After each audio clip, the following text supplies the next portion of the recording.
Graça e paz, irmãos. Eu estou com essa máscara por causa da gripe, né? Desde domingo passado, gripado. Mas está indo tudo bem.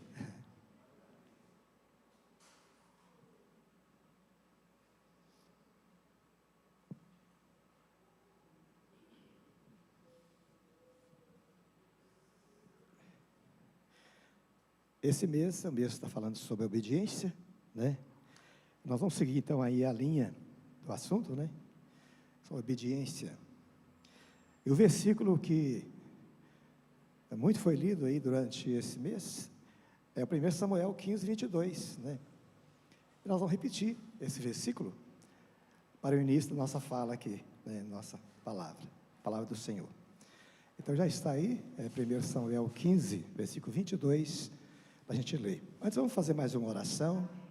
Senhor nosso Deus, Tu és grande e poderoso, Senhor, para nos edificar. Eu sou o que fala no nosso coração, fala na nossa mente. Nós estamos atentos à Sua palavra, Senhor, a palavra escrita, também a revelação do Teu Espírito no nosso coração, Senhor. Que nessa manhã nós possamos ser edificados mais uma vez, Senhor. Tua palavra é nossa luz, nossa direção. É nela que nós vivemos, é nela que nós obtemos a vitória, a certeza, a convicção das Suas coisas, Senhor. No nome de Jesus, nós pedimos e agradecemos. Então está aí o versículo, 1 Samuel 15, 22. Samuel, porém, respondeu: acaso tem o Senhor tanto prazer em holocaustos, em sacrifícios, quanto em que te obedeça a sua palavra? A obediência é melhor do que sacrifício, e a submissão é melhor do que gordura de carneiros. Então a obediência para Deus, ela tem uma importância muito grande, está acima de qualquer ritual religioso, né? Se a pessoa acha que fazendo os ritos religiosos, ou sacrifício, está obedecendo mais a Deus, do que através da sua própria obediência da sua vida no dia a dia, né? Ele está enganado, né? Porque Deus agrada realmente de obediência, né? E quando a gente fala de obediência, a gente fica assim pensando: o que é obedecer, né? Obedecer, todo mundo sabe o que é obedecer. O que é obedecer, né? Então, há uma diferença em obedecer e em conhecer. Conhecer é uma coisa e obedecer é outra, diferente, né? Então, há pessoas que conhecem, mas não obedecem, né? Tem até aquele versículo lá, muito conhecido, que é Tiago 2, 19, né? Então, há uma diferença muito grande. Pessoas que conhecem muito, talvez tem pessoas que conheçam mais a palavra de Deus do que o próprio crente, o cristão, né? Mas ele não consegue obedecer. Alguma área da sua vida a gente pode ver coisas boas, né? Mas ele não consegue obedecer a Deus. Então esse versículo aí, Tiago 2,19, você crê que existe um só Deus? Muito bem. Até mesmo os demônios creem e tremem. Então o demônio conhece a Deus perfeitamente, sabe das coisas de Deus muito mais do que o cristão, né? Mas ele não tem condições nenhuma de obedecer a Deus, nenhuma condições. Ele é um perdido, vencido, né? Derrotado, e já está com seu fim decretado, né? Então não tem como um demônio obedecer. Então há uma diferença em conhecer a Deus e obedecer. Há pessoas que conhecem a Deus dentro da igreja, né? A gente vai ver que tem muita dificuldade em obedecer, né? Muita dificuldade em algumas áreas da sua vida. A gente observa que lá no Velho Testamento, sempre a palavra de Deus vai levar o homem a obedecer. Sempre é assim, desde Gênesis até Apocalipse. Observar que Deus quer que o homem seja obediente, que a mulher seja obediente, né? E há uma diferença aí do Velho Testamento e do Novo Testamento, porque no Velho Testamento, Deus queria que, vamos falar aqui da nação de Israel, o povo que Deus revelou, né? O povo que tinha os oráculos de Deus, eles deveriam obedecer, né? E era uma dificuldade muito grande de obediência. Algumas coisas, por Israel obedeceu, aprendeu, é o caso da idolatria. Era um povo muito idólatra. Hoje, o judeu de hoje detesta a idolatria. O judeu mesmo hoje, não é aquele judeu que mora lá em Israel, não. O judeu mesmo, praticante, detesta a idolatria. Mas há uma diferença grande, porque na lei, no Velho Testamento, a obediência era forçada. E tinha o peso da lei, o castigo da lei, sobre aqueles obedientes. Aquele que não obedecia, a lei punia. Era a punição tão severa no Velho Testamento, que a pessoa era morta, apedrejada. Apedrejada por Deus? Não, apedrejada pela pessoa que estava perto. Deus exigia que a pessoa que estivesse perto apedrejasse aquela, matasse. E depois ainda fizesse um monturo de pedra em cima da pessoa morta. Por quê? Porque estava em desobediência. Então, na lei, no Velho Testamento, era algo assim muito pesado, mas muito duro mesmo, né? E a gente passa para o Novo Testamento, na graça do Senhor Jesus, a gente vê que há uma diferença. Não que Deus tenha mudado, né? Porque a revelação do Velho Testamento é uma revelação progressiva. Deus revela no Velho Testamento, mostrando no Novo, na graça, algo melhor, muito melhor. Então, não é que Deus de lá mudou para o Deus do Novo Testamento. Tem gente que fala assim, mas eu leio a Bíblia, né, principalmente pessoas que não são evangélicas, e eu não consigo entender. O Velho Testamento está cheio de briga, de morte, de guerras. Por que Deus mandava matar, destrói aquele povo, faça isso? É uma revelação progressiva, e Deus vem revelando para o homem, desde o Velho até no Novo. E no Novo Testamento, a gente observa que a obediência, ela é por amor e por temor, né? A pessoa obedece porque ela ama Deus, o coração dela está voltado para Deus, e ela teme. E esse temor aqui não é o medo, diferente do Velho Testamento. O temor é respeito. Esse temor aqui é um respeito que a pessoa tem pela pessoa de Deus, pelo Espírito Santo, por Jesus, né? Então, há uma diferença grande aí do Velho Testamento do Novo, né? Então, hoje você obedece, você é obediente, sim, né, a Deus, porque você ama Jesus, você ama a sua palavra, você respeita a Deus, né, teme a Deus, né? Lá no Velho Testamento, o Espírito Santo ainda não atuava nas pessoas de um modo geral, né? A gente observa que o Velho Testamento era uma operação do Espírito restrita para algumas pessoas. Algumas pessoas tinham então aí o Espírito Santo na vida delas. Reis, profetas, algumas pessoas tinham, né? Algumas mulheres também, muito usadas por Deus no Velho Testamento, que tinham o Espírito Santo. No caso de Débora, né, e outras mais, de Ana. A gente observa que há uma diferença aí, porque o Espírito Santo atuava em algumas pessoas. A gente não consegue explicar por quê, exatamente. A gente só sabe dizer que tinha uma promessa de Joel 2, 28 e 29, que fala que o Espírito Santo seria derramado sobre toda a carne, lá no profeta Joel, né? Mas antes era assim, Deus atuava em algumas pessoas, usava essas pessoas para ser bênção para os outros. É igual Israel, né, naquela época do Velho Testamento. Israel era o quê? Luz também para os povos. A gente pode dizer que Israel era tipo uma igreja no mundo. Quem quisesse conhecer a Deus, se tornava judeu, né? Passava pela circuncisão, se tornava judeu, e iria conhecer a Deus também. Então, hoje a gente observa que o Espírito Santo atua na vida da igreja, na vida do povo, né? Então há uma diferença do Velho e do Novo Testamento. Atuação restrita a algumas pessoas do Velho, e no Novo ele atua na vida daquele que crê, né? O Espírito Santo vem quando a pessoa crê, sela a vida dela, tem um selo do Espírito Santo na vida daquele que creu. Aí ele então está selado. Propriedade, é o selo de carta, propriedade, né? Ali aquela pessoa pertence. Portanto, a Bíblia fala que o maligno não pode tocar. Aquele que teme a Deus, tem o Espírito de Deus, o maligno não pode tocar. Então, tem gente que fala que crente fica possesso, assim, não fica, né? Tem o Espírito Santo, não tem como, entre duas pessoas no corpo só. Já o Espírito Santo habita lá, o cristão é templo do Espírito Santo. Como é que vai habitar um outro ser junto com aquele ser que já está lá, que é muito maior do que o outro? Não tem como.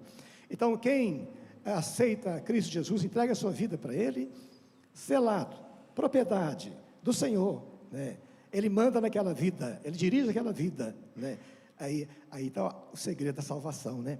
A pessoa não tem como ir para o inferno com o Espírito de Deus na sua vida, né? Não tem como, né? Agora, ninguém obedece também 100%, você fica pensando assim, peraí, ninguém obedece 100%, você não vê uma pessoa, né? Paulo ensina que a gente tem que caminhar, seguir nossa vida cristã, até uma estatura, né, de varão perfeito, né? Uma estatura assim de conhecimento muito bom, profundo com Deus, né? Então esse é o nosso alvo, esse é o alvo da igreja hoje na terra, é o meu alvo, é a gente seguir, é o alvo do irmão, da irmã, seguir a Deus, andar com Jesus, até uma estatura de varão perfeito, mas sabemos também que perfeito só o Senhor Jesus, né? Não pecou, nenhuma palavra torpe achou na sua boca, né? Ele não houve engano nenhum nele, a perfeição está em Jesus, né? Mas nós, como também filhos de Deus, em Cristo Jesus, nós tornamos filhos com Cristo, né? Ele é o primogênito e nós somos também filhos através dele, né? Ele veio para nos tornar filhos de Deus, nos ligar a Deus de novo, e não conseguimos chegar a essa estatura de 100% de perfeição, né? Mas nós precisamos, que há bênção nisso, né? A bênção. Então tem pessoa não cristã que tem uma vida assim até moralmente exemplar, coisas boas, e nos seus relacionamentos, palavras boas, a gente fica pensando assim, olha, se a salvação estivesse aí, né? Se a salvação estivesse na vida da pessoa, porque ela tem uma vida boa, exemplar, a salvação já não seria assim mais pela graça. Então a salvação tem a ver com obediência? Não, não tem. Você vai dizer, mas espera aí, a salvação não tem a ver com obediência? Não tem a ver com obediência. A salvação, ela é pela fé em Cristo Jesus. Eu obedeço porque eu sou salvo, né? Porque tem muita gente que obedece em muita coisa e não é salvo. Conversa com uma pessoa espírita, kardecista, aquele que faz aquele monte de caridade e ajuda a pessoa, tem orfanato, tem creche, tipo Chico Xavier, né? Homem que fez tanta obra boa e só palavra bonita da sua boca. Não quer dizer que a pessoa que tem uma vida exemplar seja salvo. Portanto, a salvação não está na obediência, a salvação está numa vida com Deus, uma vida com Jesus, né?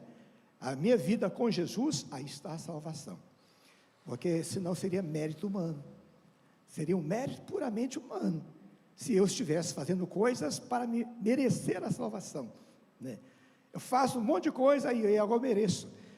As pessoas religiosas falam assim hoje, né? Se Deus quiser, se Deus achar por bem, vai achar um cantinho para mim lá no céu, né? Se Ele achar por bem, se eu mereço, se eu fiz coisas boas, tal, né? E algumas pessoas são até beatificadas, santificadas, porque fez muita coisa boa, né? Mas não está aí. O segredo da salvação está na fé no Senhor Jesus, como Senhor, Salvador, né? É a fé nele, a minha fé nele, porque é Ele que perdoa pecados, Ele que purifica dos pecados, não tem outro que pagou o preço tão alto, de morte, de sofrimento, de dor, de vergonha, de horror, né?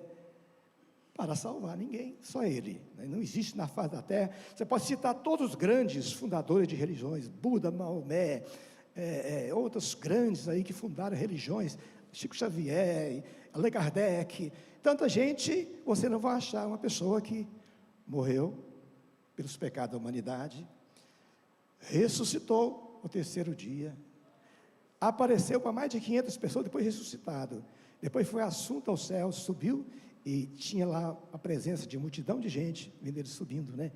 E se você quiser provar mais o poder de Jesus, vai expulsar um demônio para você ver, em nome da outra pessoa.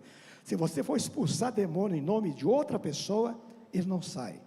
Mas expulsa no nome de Jesus para você ver. É na hora. Porque só Deus pode expulsar demônio. Tem poder para expulsar demônio. Não tem outro nome, né? Então está nele. Agora, cada cristão tem suas áreas mais sensíveis, áreas mais difíceis. São áreas difíceis na vida do crente. Eu tenho uma área mais difícil na minha vida, você também deve ter a sua área, e essa área que você às vezes patina para obedecer, e às vezes não sai do lugar, né? Você tenta, você não consegue. Cada pessoa, às vezes, vai ter uma área. Pode ser que você não descobriu a sua área ainda, né? Provavelmente não tem jeito de não descobrir, né? Porque é aquela área que você está tentando vencer, né? Tem gente que falando, né? O jeito de expressar, ou palavrão, ou às vezes desonestidade, às vezes tem dificuldade em não mentir, coisa assim, na moral. Há pessoas que não quer dizer que eles estão em desobediência dentro da igreja, mas eles têm dificuldade e luta para vencer. E o certo é esse mesmo, é lutar para vencer naquela área que mais te dá problema. Aquela área que mais dá problema, traz mais dificuldade para você, é a área que você tem que batalhar mais para vencer. É ali mesmo, né? Ali, pessoa que mexe com comércio, mexe com coisas, e às vezes vem aquela vontade, né, de passar a perna no outro, né, de fazer uma coisa desonesta, ganhar mais dinheiro, uma propina, alguma coisa assim. E tem áreas mais difíceis para cada pessoa, áreas difíceis. Mas não quer dizer que você também não possa lutar e também tem a chance de vencer, né, e vencer mesmo, né? O cristão, então, ele obedece pela fé, né? Não tem outra forma de obedecer, né? A obediência traz consequências, e consequências muito boas, né? A obediência, vamos ver o versículo próximo aí, que é João 14, versículo 21, né? A obediência, ela traz consequências muito boas. Quem tem os meus mandamentos e lhes obedece, esse é o que me ama. Aquele que me ama será amado por meu Pai, e eu também o amarei e me revelarei a ele. Olha esse versículo, que importância. Certamente que ser obediente vai trazer consequências boas na vida do crente, né?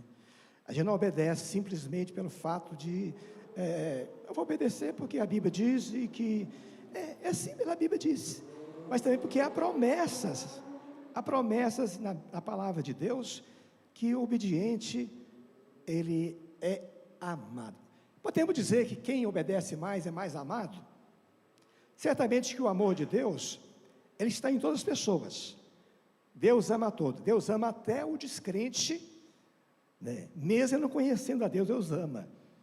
Não quer dizer que ele seja já salvo, mas Deus ama, né? Portanto, a prova disso, que se você fizer uma coisa errada com o descrente, a mão de Deus vem sobre a sua vida, igual vem se você tivesse feito contra a vida de um crente. Mesma coisa, porque Deus ama aquele outro também.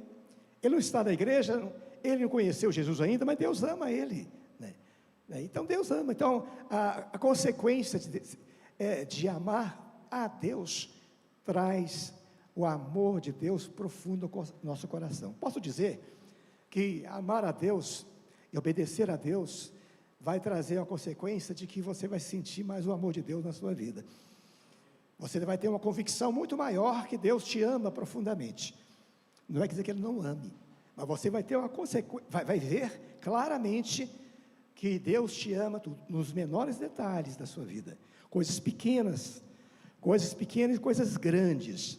Você vai ver que Deus te ama profundamente. Cuidado de Deus naquelas coisinhas miúdas, né, aquelas coisinhas do dia a dia, né, você vai ver que Deus está cuidando, né? Vou contar aqui a experiência, né, Valéria? Posso contar a experiência lá da escova rotativa? Posso contar, né? Escova rotativa é a escova que a mulher usa, né? Ela é elétrica assim, né? Acho que ela esquenta o cabelo e lisa, né? Fica lisinho, não é isso, irmã? Modela o cabelo. A gente fez uma viagem semana passada, né? E lá em Caldas Novas, e lá no hotel estava eu, Valéria e a minha filha. E ela foi ligar essa escova lá para modelar o cabelo. Só que lá tudo é 220 em Goiás, né? E aqui é 127, né, as tomadas, né? E a escova dela tinha um lugar chavinha lá de mudar, de 127 para 220. Ela leu antes, mas esqueceu. Quando ela foi ligar lá no 220, só fez assim, pum, parou, queimou. só a fumacinha lá, queimou. E eu fiquei olhando aqui e falei assim, puxa, mas mulher não precisa disso não. Para que isso? Né? Eu fiquei pensando, mulher, aqui esse negócio, todo dia que toma banho, que lava a cabeça, tem que passar esse negócio, né? Você acredita que na hora assim, isso é coisa pequena, hein?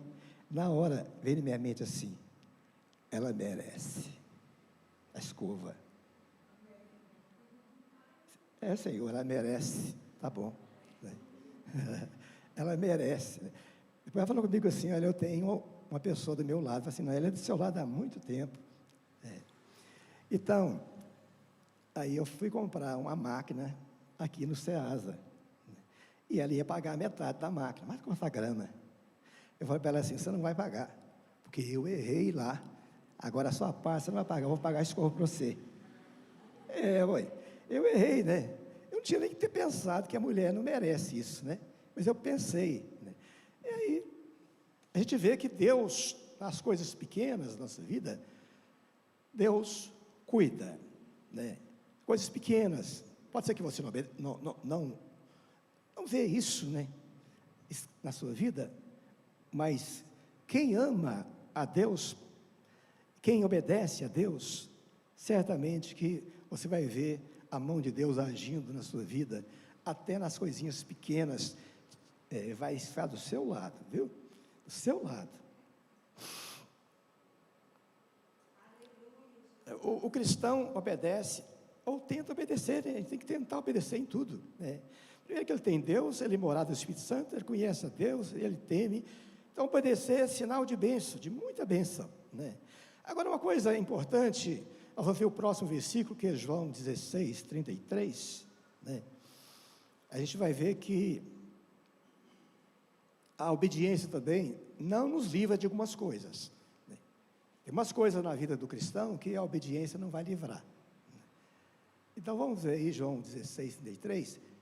Eu disse essas coisas para que em mim vocês tenham paz.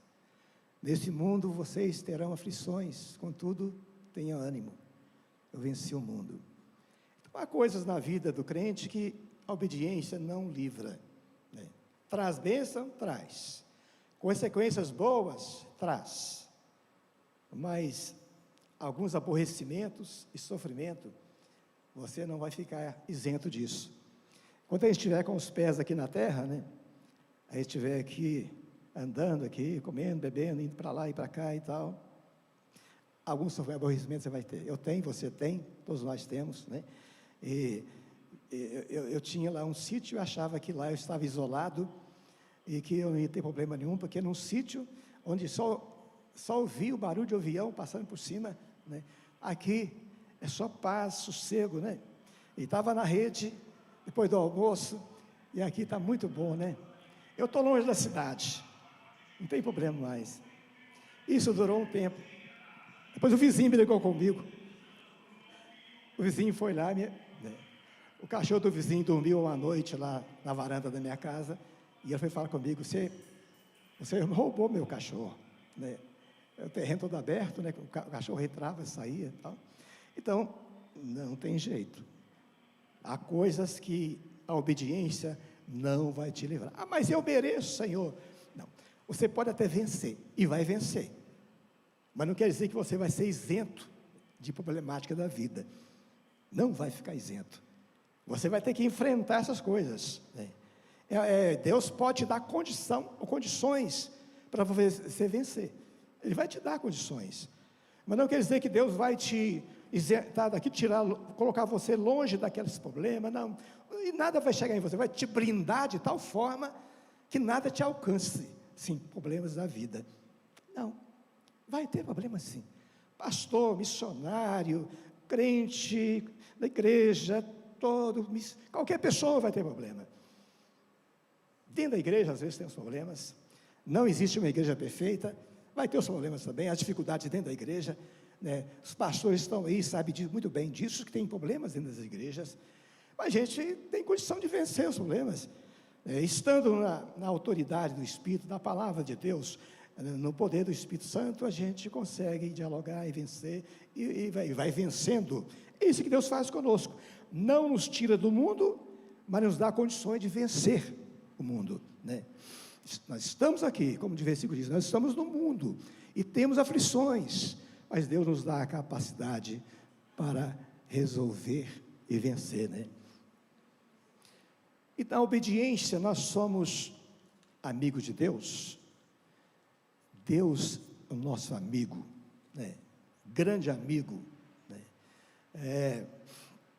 Aí esse fruto todo da obediência vem pela fé, exige esforço, principalmente naquela área da sua vida que você tem dificuldade, vai exigir um esforço seu, às vezes até muito grande, para você obedecer, né? É aquela hora que você passa num lugar, tenta não olhar para lá, mas você, pescoço puxa assim, ó. Entendeu? Você não quer olhar, você olha, né? É o caso da cobiça, né? E tem coisas que você tem que fazer um esforço muito grande para ser obediente, muito grande. Então exige um esforço, exigiu esforço até de Jesus. Olha aí o versículo aí de Filipenses 2:8, né? Exigia um esforço muito grande. Pai, se for possível, passa de mim esse cálice. Não faça a minha vontade, faça a sua, né? Então exige um esforço. E sendo encontrado em forma humana, humilhou-se a si mesmo e foi obediente até a morte, e morte de cruz. Então, ele foi obediente com muito esforço. Não quer dizer que você tem que ser obediente para você ser salvo lá na frente, né? Salvação está lá na frente, você obedece hoje, salvação está lá na frente. Não, salvação está agora, hoje, aqui. Levantou a mão, aceitou Jesus, confessou Jesus, estou salvo, né? Mas para você ter uma comunhão boa com Deus e ter uma vida mais abençoada, certamente que exige um esforço em obediência, né? E Jesus foi, né, na obediência até o fim, até a morte da cruz, né? Segredo muito grande isso aí, né? Aqui a gente fica pensando, por que Jesus, perfeito, Deus se fez carne, esvaziou de si mesmo, né? E agora, ele agora tem que esforçar para obedecer. Jesus era homem e Deus, ele esvaziou dos atributos de Deus, as qualidades de Deus, não usou muitos atributos de Deus aqui na terra, né? Ele esvaziou e tomou uma forma humana, e na forma humana, ele tinha que esforçar, né? Era difícil também, né, para Jesus. Mas o versículo, vamos ler mesmo, dentro esse mesmo parágrafo aqui, que é o Hebreus 5, versículo 8 e 9. Embora sendo filho, ele aprendeu a obedecer por meio daquilo que sofreu, né? Até o sofrimento ensinou, né? E uma vez aperfeiçoado, tornou-se fonte da salvação eterna para todos que lhe obedecem, né?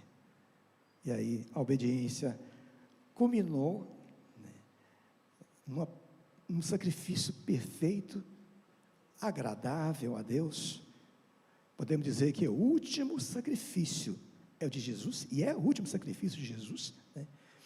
Depois do sacrifício vicário de Jesus, não tem nenhuma necessidade de sacrifício, de oferenda, de holocausto a Deus, nenhum. Ele como diz o vocabulário, ele passou a régua, está pronto, né? Está consumado, está pronto, não precisa fazer mais nada quanto a sacrifício, holocausto, né? Porque ele fez tudo com esforço, mas fez. Traz profundidade de vida com Deus, a obediência. Quer ter uma profundidade de vida com Deus? Obedeça, né? A sua vida será muito mais profunda com Deus, certamente, né? Porque Deus é seu amigo, você é amigo de Deus, né? E aí você vai andar sempre na direção dEle. É interessante que o Espírito Santo nos doma para isso. A gente fala doma, fica parecendo que é doma de animal, né? De cavalo, né? De cachorro, né? O Espírito Santo nos doma mesmo. Somos modelados pelo Espírito para ser obediente. Ele trabalha na vida do cristão de tal forma que ele está sendo domado. Antes você não era domado pelo Espírito de Deus, Você vivia no mundo conforme a sua vontade, seu querer, eu faço, eu apronto, eu vou, eu volto.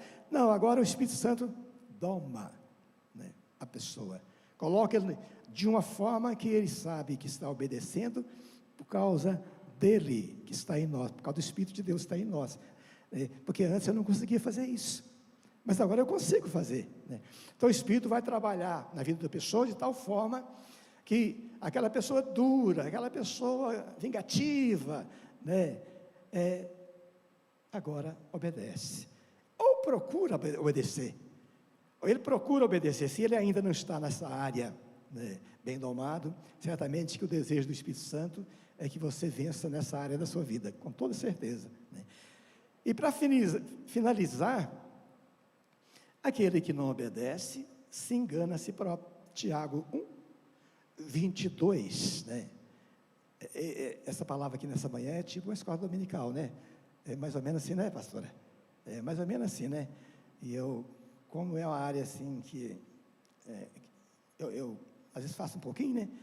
Então, é mais no ensino. Quem não obedece se engana. Sejam praticantes da palavra e não apenas ouvintes, enganando vocês mesmos. Então, quem não obedece está enganando a si mesmo. E Deus tem um monte de coisa para ele e Deus não deu ainda, porque ele é desobediente. Deus tem uma promessa grande para a vida dele, peraí, mas não está acontecendo. Você está enganando a você mesmo se você não obedece. Se você obedecer, certamente que Deus te dará muito mais, né? Muito mais. E aí, eu vi isso aqui na internet interessante sobre obediência, e vou ler aqui para finalizar, tá? A obediência bíblica é e continua e fruto de um coração que se submete voluntariamente ao senhorio de Deus. Resultado é em uma vida inabalável, como quem constrói na rocha. É a vida da pessoa que é obediente, né? Amém? É só isso que tem para falar, né?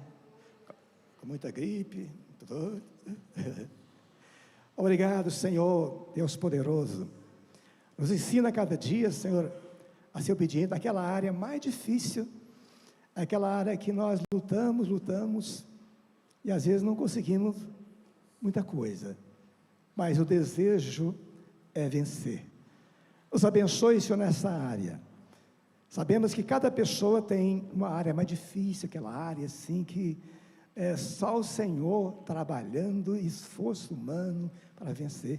Abençoa, Senhor, a minha vida, que eu também tenho a minha área, Senhor, de dificuldade. Abençoe cada um que ouviu essa palavra, que ela possa frutificar no coração deles, Senhor. Muito, Senhor. Nós oramos agradecido no nome santo de Jesus. Amém.